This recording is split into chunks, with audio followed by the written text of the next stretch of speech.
Bonjour, je suis Monsieur Alain Glove René. Aujourd'hui, dans le cadre de la continuité du cours sur le mercantilisme, nous allons voir Jean-Baptiste Colbert.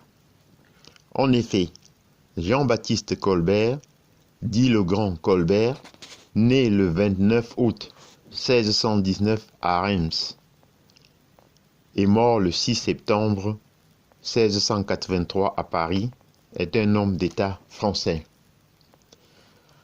À partir de 1665, il est l'un des principaux ministres de Louis XVI.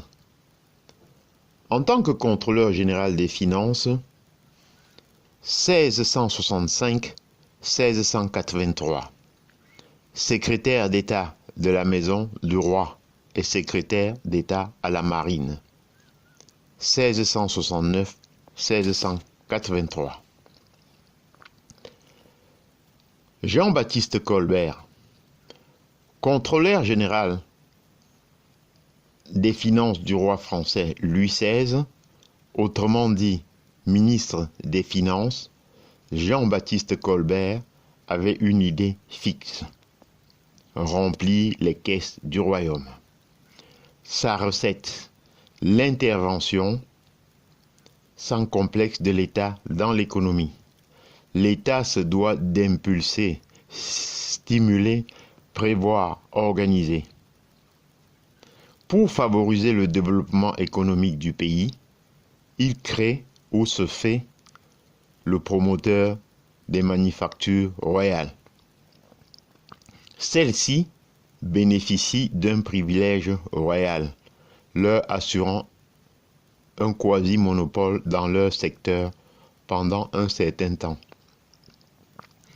Quant au roi, il trouve son compte. Elles fournissent les matériaux et objets de décoration dont il a besoin pour Versailles. Les verreries de Saint-Gobain fabriquent les miroirs de la galerie des glaces, la manufacture des gobelins, les tapisseries. De même, des manufactures voient le jour pour l'équipement des armées, chantier naval, fabrique de poudre à canon, etc. Colbert ne veut cependant pas substituer définitivement la puissance publique aux entrepreneurs. L'intervention de l'État colbertien n'est que temporaire. Cette impulsion destinée à stimuler l'économie doit être relayée par des capitaux privés, car l'État n'a pas vocation à rester éternellement actionnaire. Les adeptes de l'intervention de l'État dans l'économie se sont souvent inspirés de la doctrine interventionniste de Colbert. C'est le cas de la planification d'après-guerre en France. Mais cette planification reste indicative et non pas contraignante. Par ailleurs, l'important service public industriel qui se constitue à la libération est plus le fruit de la décision de décisions strictement politiques que d'un calcul économique.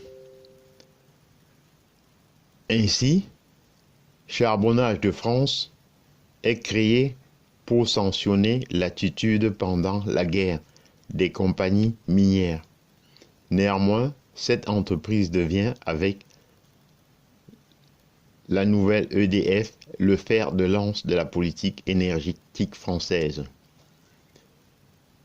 Le plan de calcul 1967 avait la création de la Compagnie internationale pour l'informatique, pour tenter de préserver l'indépendance française en matière d'informatique.